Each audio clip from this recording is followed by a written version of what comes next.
avait une certaine force magique. Non, pas du tout. Eh bien, c'est l'esprit qui agissait dans cet homme-là. Vous voyez?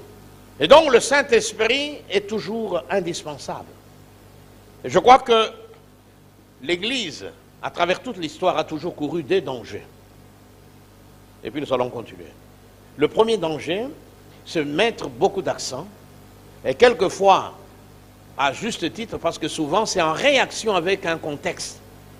Les gens ne lisent plus la Bible, hop, donnons l'occasion aux gens de connaître la Bible, de l'étudier.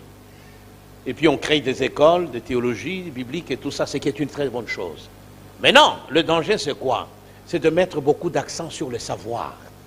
C'est de croire que dès lors que quelqu'un sort d'une institution biblique ou d'une école de théologie, eh bien il connaît tout. Vous voyez?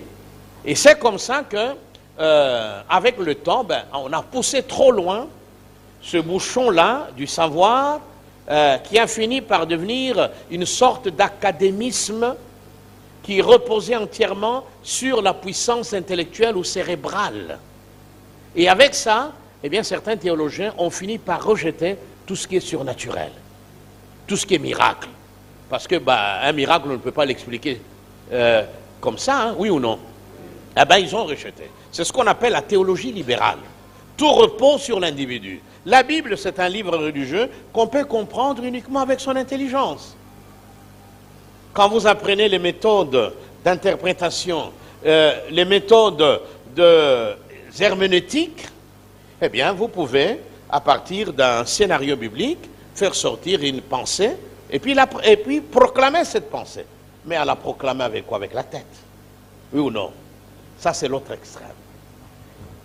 Et puis l'autre extrême, c'est de chercher le spirituel et de tourner le dos au savoir. Voilà. Que le Saint-Esprit. Que le Saint-Esprit. Voilà. Quand on doit lire la Bible, c'est quelques petites exhortations. Il y a même, non, papa, il faut tout s'en là. Voilà. Et ça, c'est aussi un excès. Et c'est ce qui a donné naissance même à des sectes.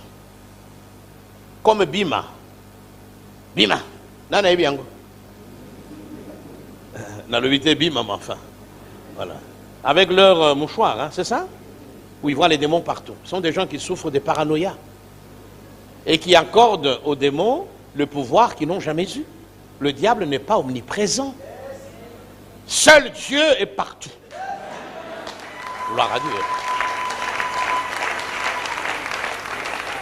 Avant de manger, Bima, donc il voit les démons dans